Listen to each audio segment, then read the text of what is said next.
Hey friends, welcome back to She's At It Again. Today is a Saturday. It's a little hot outside, but we're going to be making 2 loaves of French bread. Now this is not a bread that you would put in the oven, or not in the oven, in a loaf pan, but this is rather a free-form bread. So you're just going to shape it and put it on a baking sheet. So when we make these 2, we're going to turn one into one thing and one thing into something else. So go with us as we make a couple of varieties of French bread, but in a free-form style. Okay, we're using our big mixer today, and I haven't had this all along. I just got this as a birthday gift from my husband, which was huge because this is actually something I'm going to use. And the reason I wanted this, there's nothing wrong with my KitchenAid mixer except for the fact that I can make 1 loaf of bread at a time. This can hold 5 loaves of bread, dough worth 5 loaves of bread, so I'm pretty pumped about that. All right, first thing we're going to do is put some warm, not hot, water in here. I'm putting 2 cups in because each loaf requires a cup of water. I'm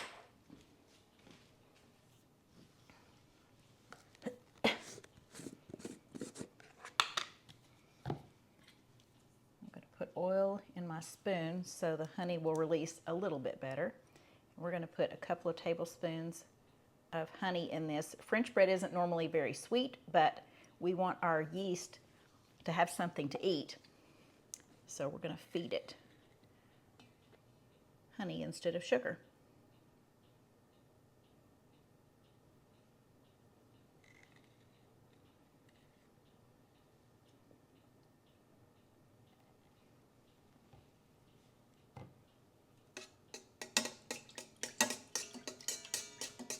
And I'm just rinsing my spoon off here.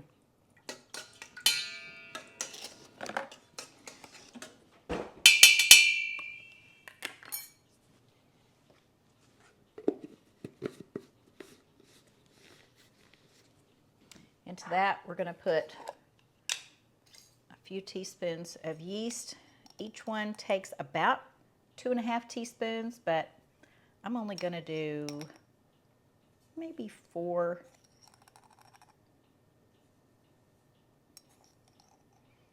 teaspoons. You don't normally always, you double everything, but you don't necessarily have to double the yeast because it's a living thing. It's just going to be eating, making these bubbles, and making the bread rise, so you don't necessarily have to double exactly the yeast. It's just one of those things you kind of play around with, especially if you're going to put this in the refrigerator and let it sit for very long at all. If you're going to do a cold first rise on it, and it will get plenty of loft by doing that. All right, we're going to sit there, let this sit here and get foamy for just a bit, and then we'll continue with our process. All right, I can tell that my yeast is active because it's nice and foamy. Let me see if I can get this over here.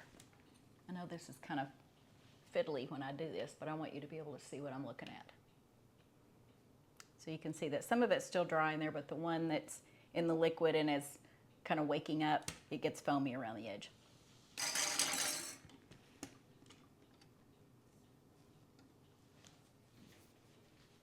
All right, to this we're also going to add 1/4 cup of oil. I have extra virgin olive oil.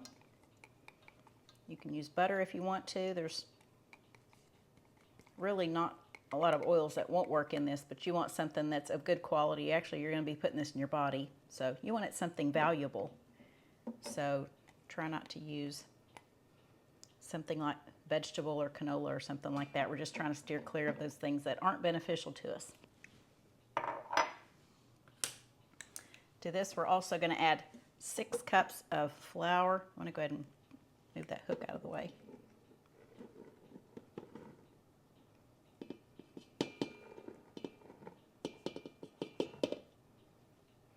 Now in my KitchenAid, I could never get this much ingredient. And mine's one of the larger KitchenAids.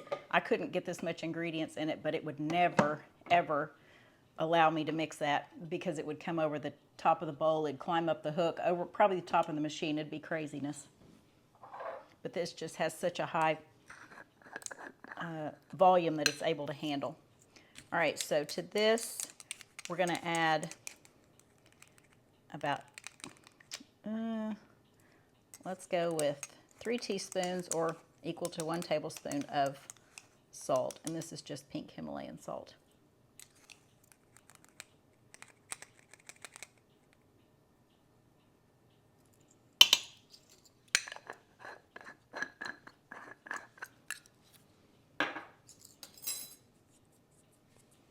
All right, here's another nice feature of this mixer.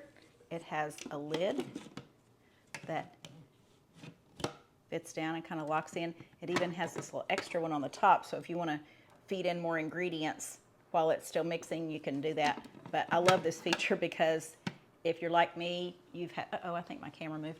If you're like me, you've done this on more than one occasion, you start adding things to this and the stuff just starts flying all over, the flour starts flying all over the place. All right, I'm going to plug this in, turn this on, and let it run for, we'll let it run for just a few minutes and let it get hydrated. We'll let it sit, and then we'll turn it back on for a longer length of time. I'm just going to turn it on low speed. And that's low speed. All right, turn that off for just a minute. I want to feel it just to make sure it feels right, and it does. And it's pretty much cleaned the entire bowl. So we're going to let this sit here just a bit, then we'll turn it back on and let it run for about 25 minutes. Normally, if this were my KitchenAid, and I would say if you're working with a KitchenAid, let it run for about 40 minutes. This is just different. It has more dough hooks to it. It just works the gluten up a lot faster. Don't let it run for 40 minutes. Let this run for about 25. But if you have a KitchenAid, let it run for about 40 minutes. But we're going to let this sit here and just allow the flour to hydrate, and then we'll turn it back on in just a bit. We're going to be using half of our bread dough to make what's called Rosemary Garlic Bread. It is so phenomenal. If you've ever been to Macaroni Grill, you've probably tasted this, and I just kind of made this up when I came home because I could not get enough of that bread when I was at the restaurant. This has been years ago. So I want to show you how I get my rosemary ready to put in the bread. Here's our dried rosemary, and I take about a teaspoon of this. If you like rosemary a lot, use more. If you like rosemary just a little bit, then don't use quite as much. That was probably a large teaspoon.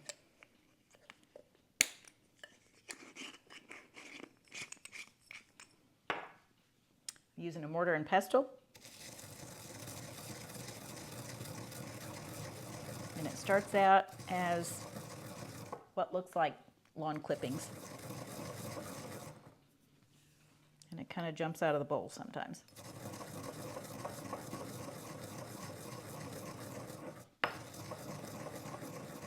Only because I like my rosemary just a little tinier. I don't want the big shards of it in the bread. It's fine to be decoration on the top, but I like for it to be a little bit finer on the inside. And this is what it looks like when we're finished.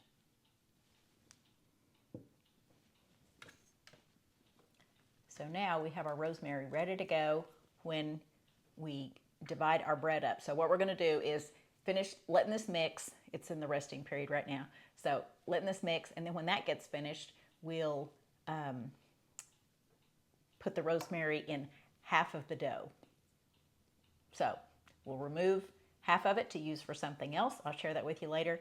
And then half of the dough gets the rosemary dumped in it. It's going to be so good. I can't wait for y'all to try this. Okay, we'll be right back. We've allowed our dough to rest for about 5 minutes. I'm keeping the lid on. If you don't have a lid, don't worry about it. It's not going to affect it. I just like having the lid on it because, you know, stuff flying out. All right, going to turn this back on. Still on a low speed, even though this is like a high speed. Well, actually not a high speed, more like a medium speed on the KitchenAid. That's as slow as it'll go. So this machine is really powerful. It really is. All right, going to turn it on low speed. I'm going to run this about 25. If you have a regular mixer like a KitchenAid stand mixer, let it run for about 40. And we'll be back. I think our bread is mixed.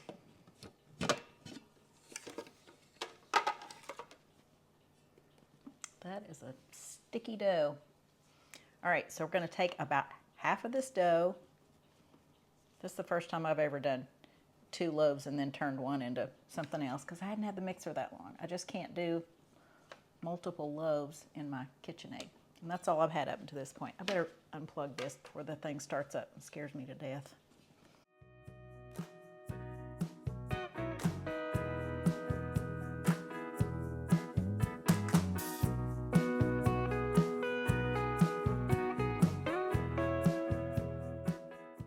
It's amazing how much friction this actually causes, and this dough is actually really quite warm just from being mixed that fast and that rigorously for that length of time, just 25 minutes.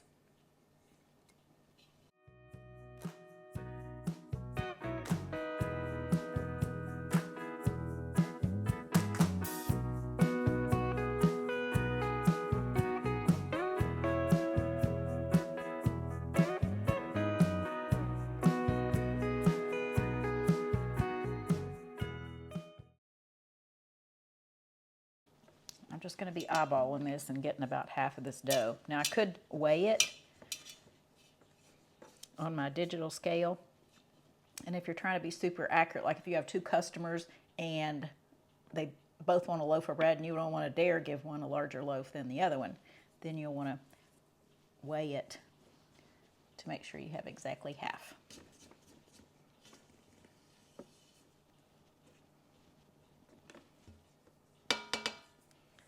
All right, I'm going to take this bowl off. It just kind of snaps in there.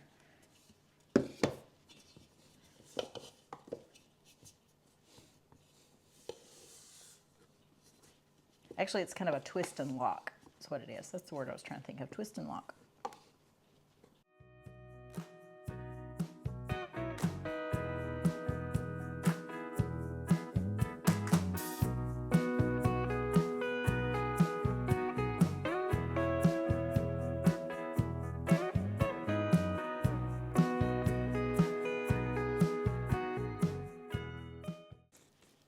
So that's about half of our dough. I'm going to put it over here in that bowl. And then with what's left in here, I'm going to put my dough hook back on there.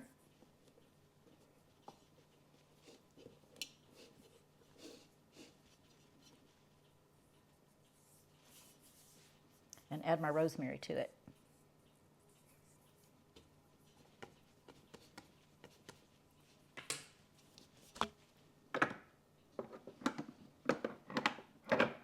Find the center here. There we go.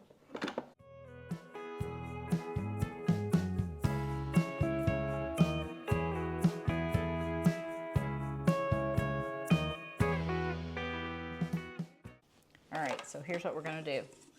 Put the lid on. I'm not necessarily scared of dry ingredients flying out because there are no dry ingredients. I just want the smaller part open. We'll plug it back in. Let's see. Oh, here it is. Forgot where I put it.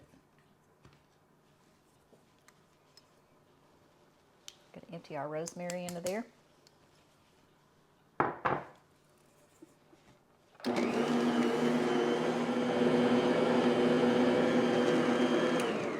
Okay, that looks like it's mixed well enough.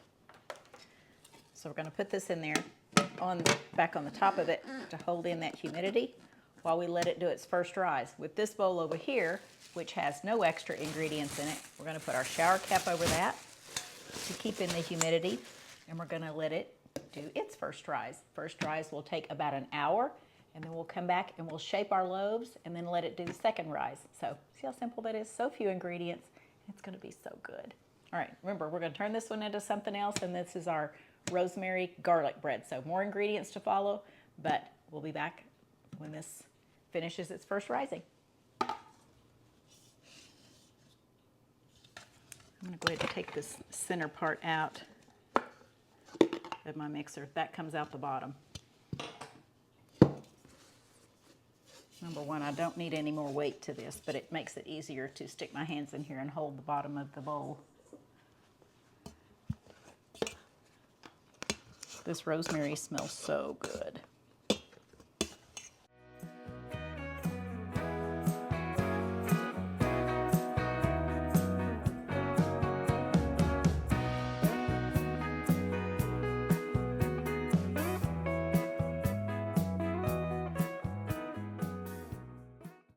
All right, let me go put this by the sink. Oops, one little piece of dough hiding there.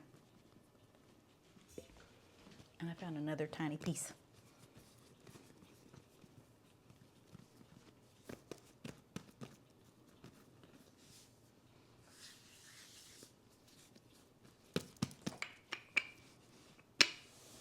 And we'll do just like the other one. This is also going to have something on the outside of it, the garlic, of course. Title kind of gives it away. Rosemary Garlic Bread. But we won't put that on there until after we bake it. I love garlic, but I do not like overcooked garlic. It gives it, I guess, a bitter taste. I don't really know. It's just something I don't like in my mouth. But that's why we wait until after we bake the bread to add the garlic flavor to it.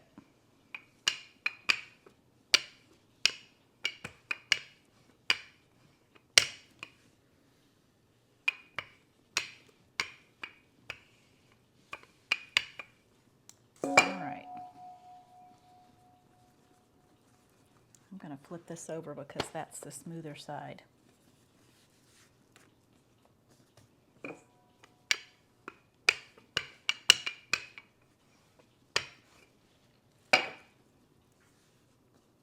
Going to loosely roll it up at first.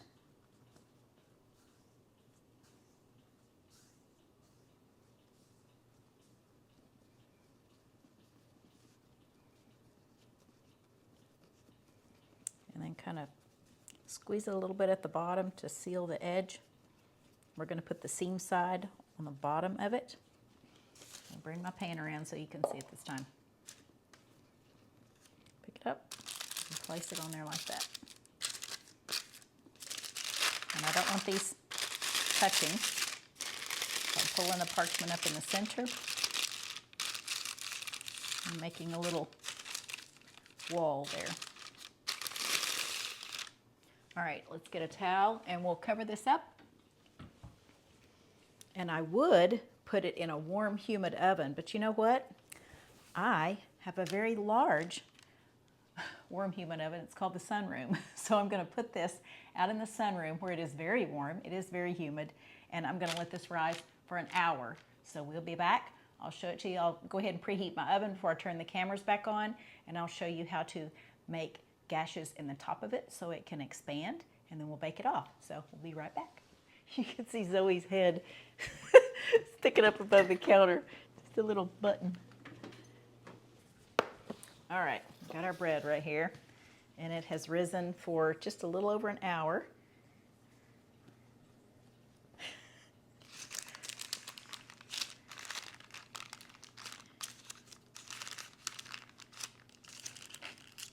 Okay, I'm glad I put that part raised up in the center because otherwise it would be, they'd be touching.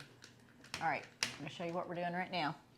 This is just simply an egg wash, and all this does is just make it shiny. There's no taste to it. There's no taste difference. It might hold in the moisture a minimal amount, but whatever.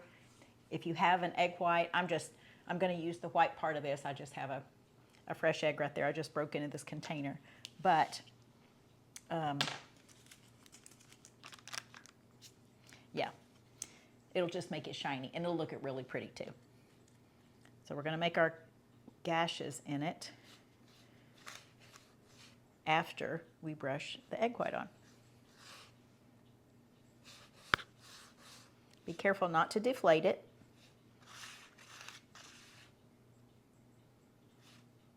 You just don't want to be rough with it.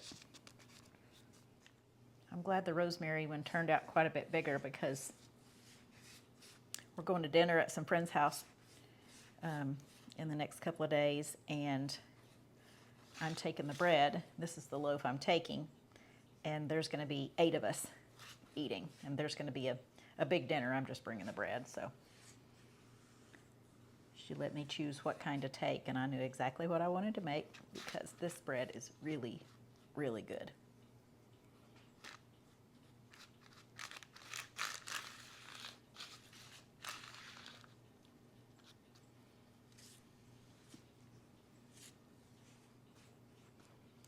Okay, now my egg's not going to go to waste because I'll use this as an egg for breakfast some morning. All right, we're going to take our very sharp small knife and simply make gashes in it. Obviously not all the way through, but this is going to give it the freedom to expand and not break the crust open and it look like a volcano crack down the middle of it. All right, the oven is preheated, so we're going to put this into the oven. Raise this up just a bit. Okay, pop this in the oven. I have my oven preheated for 350 degrees.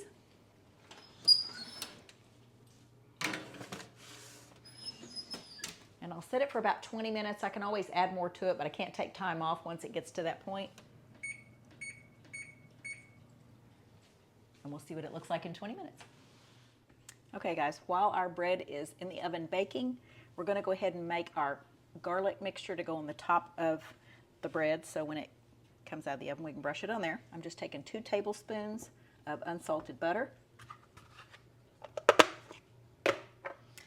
And I usually just eyeball this, but for the sake of just having a recipe for it, I'll say let's go with half a teaspoon of garlic salt. If you need more than that, feel free to use it. And I might sprinkle some more on there. If you don't have garlic salt in your cabinet, it is simply 3 parts salt, 1 part garlic powder. That's all it is. Mix that together and you have garlic salt. See there? Made my own.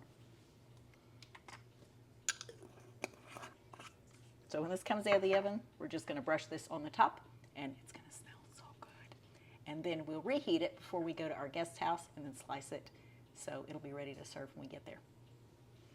Timer just went off. We're going to take our bread out of the oven.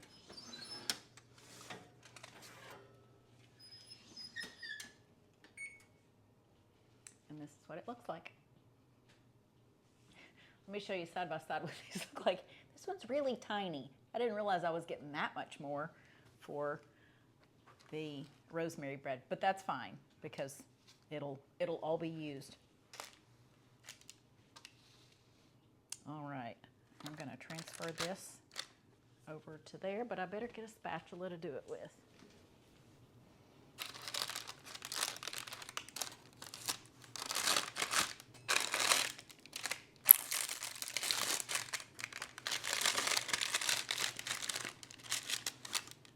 That's a little hot.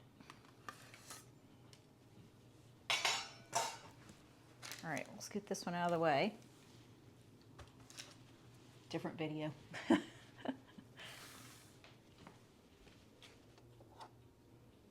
So all we're going to do at this point is brush on our butter and garlic salt. Now because we're not going to eat this right away, it'll be a day or two before we enjoy this. I'll cover it in parchment and then aluminum foil. I don't want aluminum foil touching the food. Sometimes it leaches into the food. It leaves marks on it, and I don't want aluminum. I'm not an aluminum eater. This smells so good. As soon as that garlic hits the heat of that bread, man, it gets so fragrant.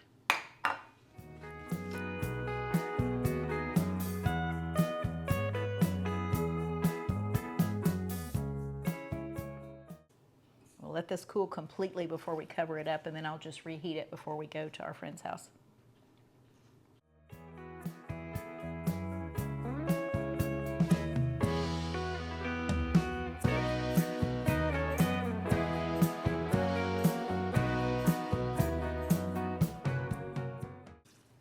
I'd say 2 tablespoons of butter is the perfect amount, and the amount of garlic salt is just completely up to you. It could just be glistening in garlic salt, and I'd be probably fine with that. All right. And there is our rosemary bread. I think I might sprinkle some extra rosemary on the top, just for visual appeal. That way people know what they're in for.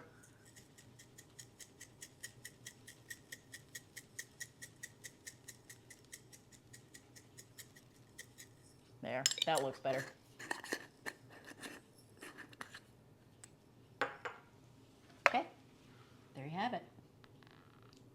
rosemary garlic bread. This is going to be fabulous. Thanks for joining us, and we look forward to sharing something again with you real soon. And even though I've not done the video for this particular item right here, what we're going to turn it into, we'll have it by the time this video comes out, and we'll go ahead and link it in this video so you can see the making of both loaves of bread. You'll see this, and then you'll see what we make with that. So we look forward to sharing something again with you real soon. Bye, guys.